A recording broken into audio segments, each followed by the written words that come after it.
Hello everyone, अस्सलाम वालेकुम रहमतुल्लाहि व बरकातुहू। मुझे उम्मीद है आप सब खैरियत से होंगे। और जैसा कि अभी 4 दिन की छुट्टियां गुजरी हैं, उसमें हमने काफ़ी एंजॉय किया है। आज हम फिर वापसी अपनी पढ़ाई की तरफ, क्योंकि हमें तो पढ़ाई करते ही रहना है और पढ़ना तो ज़िंदगी भर का है। आज हम अगर पढ़ भी लेंगे, 12th पास भी कर लेंगे, तो हमें क्या है, कंटिन्यूसली पढ़ाई करना है, जिससे कि हमारी जो नॉलेज है वो बाकी रहे और उसमें इम्प्रूवमेंट होता रहे। चलिए आज हम शुरू करते हैं चैप्टर नंबर 2 साइंस, जो कि हमारा काफ़ी पीछे रह रहा था, वक्त नहीं मिल पा रहा था हमें, और हमने इस वजह से भी इसको पेंडिंग में डाला हुआ था, जिससे कि हम पहले इंग्लिश पढ़ना सीख लें, यानी समझना सीख लें, जिससे कि हमें इंग्लिश के चैप्टर समझने में थोड़ी दुश्वारी कम हो। लेकिन अगर हम इंग्लिश ही सीखते रहे और फिर ये कोर्स रह गया तो भी मुश्किल है, इसलिए हम थोड़ा थोड़ा इसको भी लेकर चलेंगे। चलिए स्टार्ट करते हैं। चैप्टर नंबर 2 है components of food. Components of food यानी जो फूड के अंदर कंपोनेंट्स होते हैं उसके बारे में डिस्कशन है। अभी शुरू में क्या था, जो हमारा पहला चैप्टर था वो फूड था, यानी सिर्फ खाने किस किस तरह के होते हैं। और अब जो डिस्कशन है फूड के अंदर क्या होता है, कंपोनेंट्स क्या क्या होते हैं फूड के अंदर, उसके बारे में डिस्कशन है इस चैप्टर पर। चलिए पढ़ते हैं। In chapter 1, we made list of the food items that we eat. We also identified food items eaten in different parts of India and marked these on its map. यानी ये कह रहे हैं कि जो हमने पहले चैप्टर में पढ़ चुके हैं कि हमने जगह जगह के डिफरेंट टाइप के जो फूड्स थे और अलग अलग जगहों पे अलग अलग तरह के फूड्स खाए जाते थे और क्या क्या खाया जाता था, इसकी हमने लिस्ट बनाई है।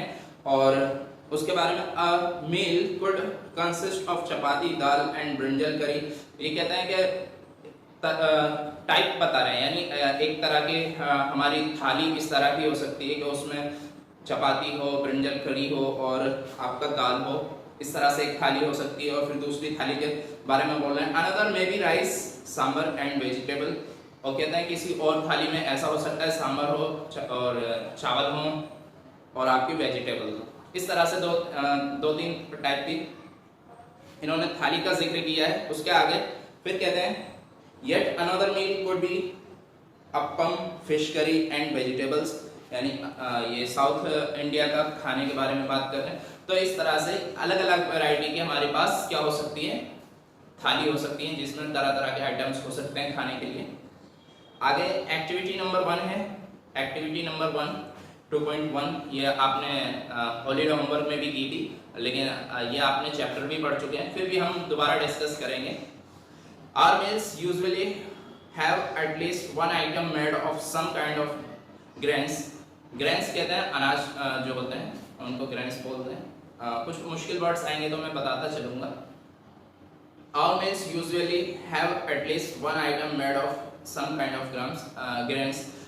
यानी कि हमारी जो थाली होती है उसमें कम से कम एक आइटम ऐसा ज़रूर होता है जो कि अनाज हो, यानी ग्रेन्स, जैसे कि चावल और आपके गेहूं से यानी आटा, इस तरह का आइटम जो कि अनाज, जिसे हम अनाज कहते हैं, उस टाइप का कोई ना कोई आइटम ज़रूर होता है हमारी थाली में। चलिए आगे बढ़ते हैं। Other items could be a dal or a dish of meat and vegetables. It may also include items like curd, butter, milk and pickles. तो इस तरह की चीज़ें हो सकती हैं, जैसे कि यानी जो अनाज के अलावा हमारे जो डिश हो, कोई मीट डिश हो सकती है या फिश हो सकती है या दाल हो सकती है, इस तरह की चीज़ें हो सकती हैं। और साथ में ये भी हो सकता है क्या, दही हो या मठा हो या अचार हो, इस टाइप की चीज़ें भी हम खाते हैं खाने में। तो यहाँ लिखा हुआ है बटर मिल्क यानी कि मठा, और आपका पिकलेस यानी कि अचार। ठीक है। some examples of meals from different regions are given in table 2.1. Select food items your depicted on the map in chapter 1.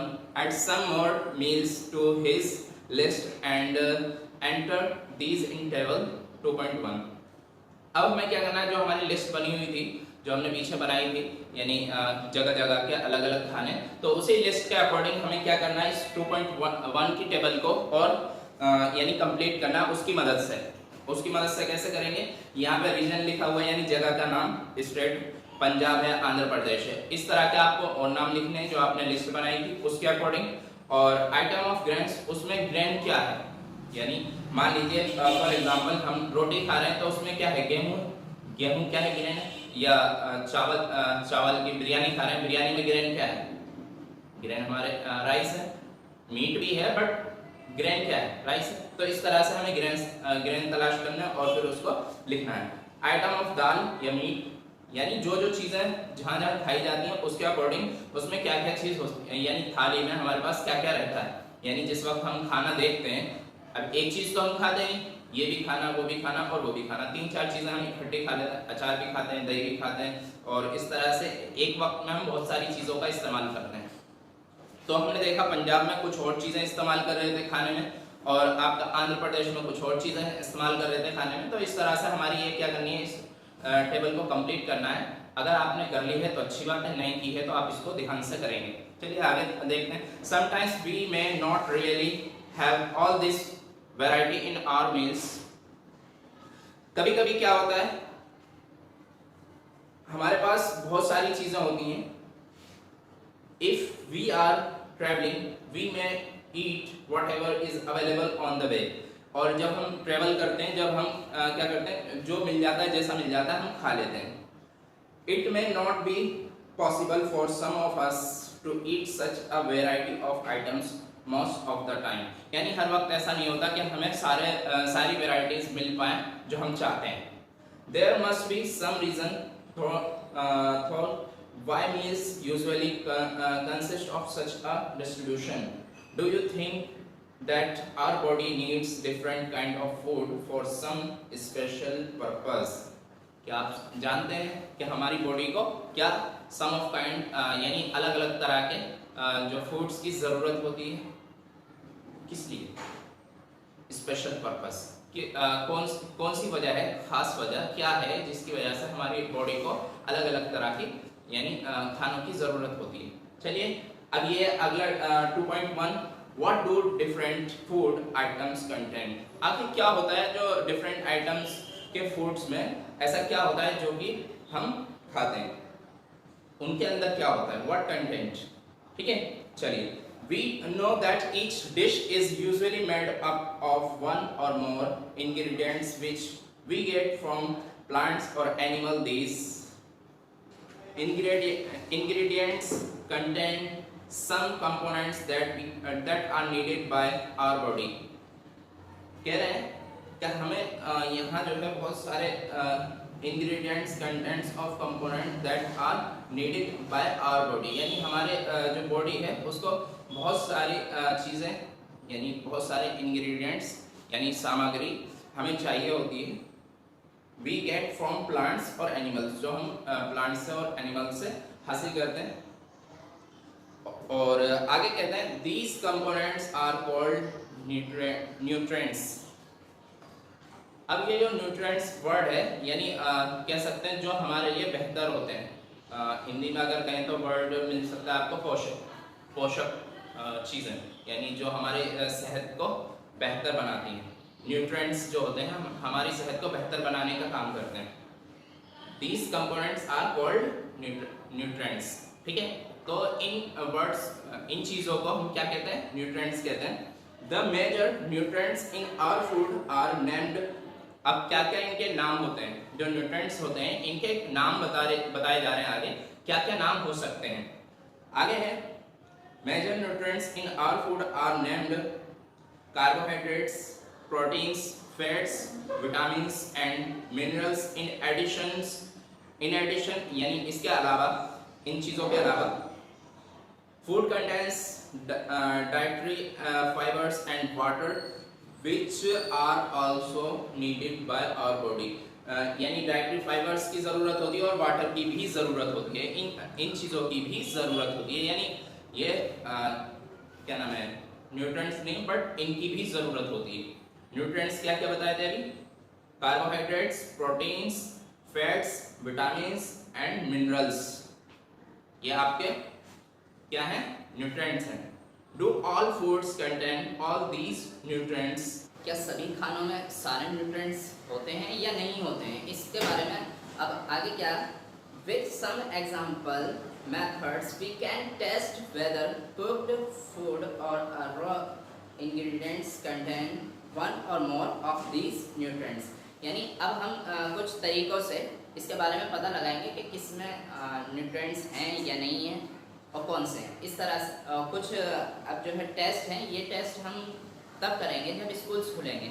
इसके बारे में आप पढ़ तो पहले भी चुके हैं, यानी जो हमारे लॉकडाउन के दौरान जो क्लासेस चली थी, कोई किसी मैम ने आपको पढ़ाया था, तो आपने ये चैप्टर आप जब भी पढ़ चुके हैं और अब फिर पढ़ेंगे। बगैर प्रैक्टिकल के आपको बात समझ में नहीं आ पा रही होगी, शायद, मैं ऐसा समझता हूँ, बट कुछ स्टूडेंट्स के पास समझ में भी आ रही होगी। तो ये जो हमारे जो एक्टिविटीज़ हैं, एक्टिविटी नंबर 2, 3, 4, ये हम जब करेंगे जब स्कूल खुल जाएंगे। क्लियर? क्योंकि अब मैं आपको करके दिखा भी देता हूँ, तब तक आप समझ नहीं पाएंगे जब अपनी आंखों से आप देख ना लें। वीडियो में आप नहीं समझ पाएंगे इतना। चलिए, ये जो हमारे जो टेस्ट हैं, ये test for protein, test for fats और टेस्ट फॉर कार्बोहाइड्रेट, ये हम तभी करेंगे जब हमारे स्कूल ओपन हो जाएंगे। अब पेज नंबर हम डायरेक्ट कहाँ जाएंगे? पेज नंबर 11, 2.2, ये हमारा 2.2 है और पेज नंबर 11 है। यहाँ पढ़ना स्टार्ट करेंगे। अब यहाँ है what to various nutrients do for our body. अब यहाँ कहना क्या चाहता है, पहले इसको ही समझते हैं। इसमें कहा जा रहा है कि जो ये न्यूट्रिएंट्स हैं क्या करते हैं, आखिर करते क्या है हमारी बॉडी में, तो इसके बारे में ही हम डिस्कस करेंगे। अब carbohydrates mainly provide energy to our body. Carbohydrates का क्या काम है? वो हमें हमारी बॉडी को एनर्जी, बगैर एनर्जी के हम कैसे हो जाते हैं, कुछ भी नहीं करने का मन कर रहा। तो ये एनर्जी यानी कार्बोहाइड्रेट की कमी की वजह से होता है कि हमारे अंदर एनर्जी कम हो जाती है। Fats also give us energy, और फैट्स क्या है? फैट्स भी हमें एनर्जी प्रोवाइड करता है साथ में। In fact fats give much more energy as compared to the same amount of carbohydrates. यानी कार्बोहाइड्रेट से ज़्यादा एनर्जी कौन देता है हमें? फैट्स जो है हमें एनर्जी ज़्यादा देता है कार्बोहाइड्रेट के मुकाबले में। आगे पढ़ते हैं। Foods containing fats and carbohydrates are also called energy giving foods. अब आगे picture number 2.3 and picture number 2.4 आपको देखनी है। Fats and carbohydrates are also called energy giving foods, यानी जो हमें एनर्जी यानी देते हैं, ऐसा फूड्स बोलते हैं हम किनको? जिनके अंदर कार्बोहाइड्रेट्स और फैट्स मौजूद हो। अब यहाँ पर पिक्चर्स दी हुई हैं 2.3 और 2.4 में। आपने देखा भी होगा, आपके पास किताब है, स्वीट पटाटो, शुगर कैन, ये एक्सेट्रा। ये हमारे पास 2.3 है, सम सोर्सेज ऑफ कार्बोहाइड्रेट। ये कार्बोहाइड्रेट की जो आइटम्स हैं, इनको हम कार्बोहाइड्रेट सोर्स कह सकते हैं, ठीक है। और ये हमारे पास some sources of fats, a plant sources and B animal sources. अब इसमें हमारे पास क्या है? फैट, ये फैट आइटम्स हैं सारे, ये भी और ये भी, दोनों क्या है? हमें फैट्स देते हैं और ये कार्बोहाइड्रेट देते हैं। ये अलग हैं, ये दोनों अलग हैं। इन दोनों में भी कैटेगरी की हुई है। ये हमें प्लांट्स के ज़रिए मिलते हैं और ये हमें एनिमल्स के थ्रू मिलते हैं। क्लियर? चलिए आगे बढ़ते हैं। क्या proteins are needed for the growth and repair of our body. Proteins are needed for the growth and repair of our body. जो प्रोटीन्स का क्या काम है? वो हमारी जो बॉडी को रिपेयर करता है और जो यानी अगर कोई चोट वगैरह लग जाती है तो उसको ठीक करता है। Foods, proteins are often called body building foods, यानी इनको हम क्या कहते हैं? इनको कहते हैं कि ये जो है हमारी बॉडी को बिल्ड करते हैं, यानी हिंदी में कहें तो मतलब विकास करते हैं हमारी बॉडी का, ठीक है, मतलब हेल्थी करते हैं।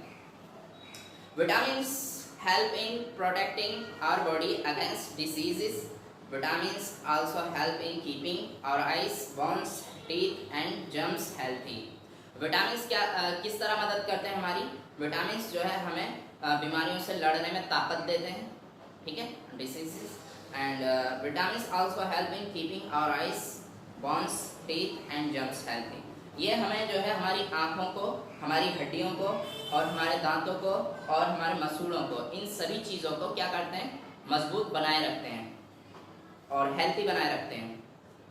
क्या, कौन सी चीज़? विटामिन्स। विटामिन्स हमें ये तमाम चीज़ें जो है हमारी बेहतर बनाए रखते हैं और हमें बीमारियों से लड़ने में कुव्वत देते हैं, यानी ताकत देते हैं। क्लियर? आगे बढ़ते हैं। Vitamins are of different kinds known by different names. Vitamins अलग अलग तरह के होते हैं और जिन्हें हम अलग अलग नामों से जानते हैं। Some of these are vitamin A, vitamin C, vitamin D, vitamin E and K. There is also a group of vitamins called vitamin B complex. Our body needs all type of vitamins in small quantities. Vitamin A keeps our skin and eyes healthy. ये कह रहे हैं कि हमें छोटी मात्रा भी अगर विटामिन की मिलती है तो वो भी बहुत होती है। Vitamin A keeps our skin, ये हमारी स्किन को और आइज को हेल्थी बनाते हैं। Vitamin C help body to fight against many diseases. Vitamin D helps our body to use calcium for bones and teeth. ये तमाम चीज़ें यानी कि बताया गया है। C जो है हमें फाइट करने में मदद करता है बीमारियों से, और यानी अब हम विटामिन की बात कर रहे हैं, विटामिन सी की बात कर रहे हैं, फिर विटामिन डी की बात कर रहे हैं। विटामिन डी क्या करता है? विटामिन डी जो है हमारी हड्डियों को मजबूत करता है और टीथ को मजबूत करता है, कैल्शियम प्रोवाइड करता है। Foods that are rich, vitamin D helps our body to use calcium, यानी विटामिन डी जो है हमें कैल्शियम यूज करने में आसानी मदद करता है। For bones and teeth, foods that are rich and different vitamins are shown in figure 2.6 to figure 2.9। यानी जो ये पिक्चर्स दी हुई हैं इसमें सब चीज़ बताई गई है 2.6 से 2.9 तक। क्लियर? इनको हम देखेंगे, पढ़ेंगे और समझने की कोशिश करेंगे। Some sources of vitamin A, कुछ सोर्स दिए हुए हैं विटामिन ए के, फिर कुछ सोर्स दिए गए हैं विटामिन बी के।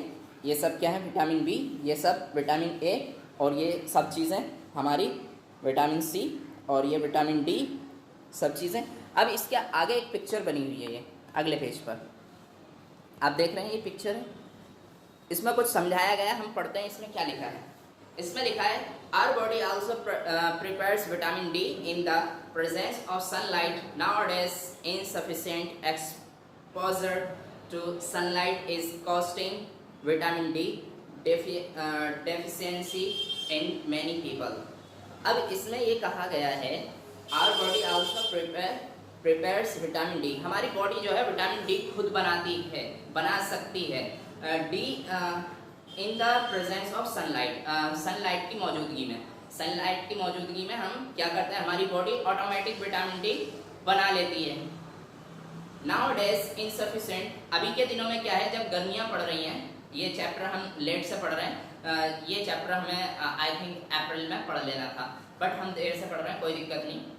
ये उन दिनों की बात है जब गर्मी पड़ती है, तो फिर हम क्या करते हैं, हम धूप में नहीं निकलते हैं क्योंकि हमें गर्मी लगती है, और फिर उस कंडीशन में हमें जो है विटामिन डी की कमी महसूस होने लगती है थोड़ी थोड़ी।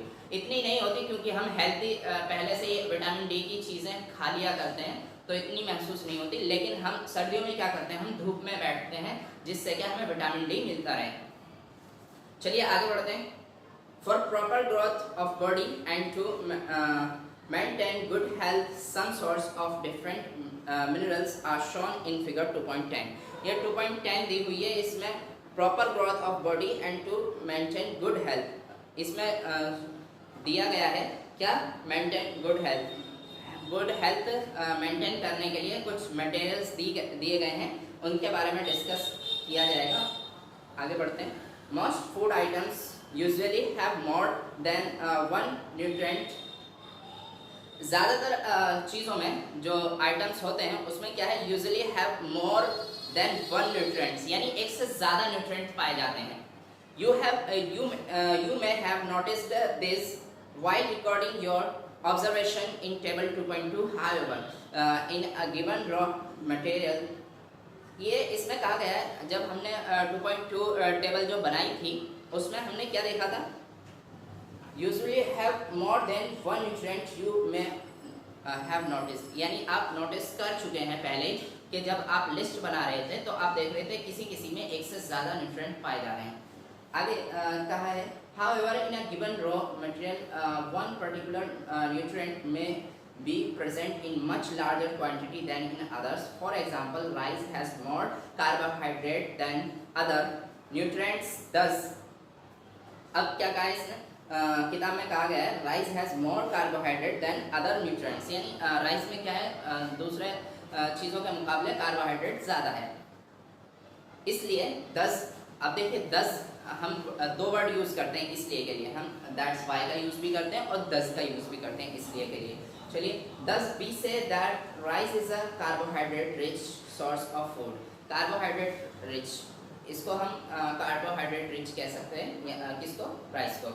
चलिए besides these nutrients our body needs dietary fibres and water. Dietary fibres are also known as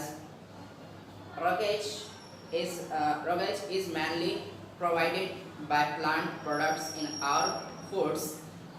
Whole grains and pulses, potatoes, fresh fruits and vegetables are main source of rougage. Rougage does not provide any nutrient to our body, but is an essential component of our food and adds to its bulk. This helps our body gets rid of undigested food. ये क्या करता है, किसके बारे में बात की जा रही है यहाँ पे, डाइटरी फाइबर्स के बारे में। तो ये this helps our body get rid of undigested food को मतलब डाइजेस्ट करने में मदद करता है। चलिए आगे देखते हैं आगे क्या है। आज के लिए हम यहीं पर ख़त्म करेंगे, बैलेंस डाइट से पहले ख़त्म करेंगे, यहाँ तक और पढ़ लेते हैं, फिर ये हम नेक्स्ट वीडियो के लिए छोड़ देंगे, यानी नेक्स्ट वीडियो में हम पढ़ेंगे। Water helps our body to absorb nutrients from food. It also helps in throwing out some wastage from body as urine and sweat. Normally we get most of the water that our body needs from the liquids we drink, such as water, milk and tea. In addition, we add water to most cooked food. Let's see if there is any other source which provides water to our body. ये तमाम बातें अब हम next video में समझने की कोशिश करेंगे, क्योंकि वीडियो बहुत ही लंबी हो चुकी है। मिलते हैं नेक्स्ट वीडियो में, और हम पीछे से ही स्टार्ट करेंगे नेक्स्ट वीडियो में थोड़ा सा, और एक्टिविटी नंबर 3 हम पढ़ेंगे नेक्स्ट वीडियो में। मिलते हैं। अस्सलाम वालेकुम।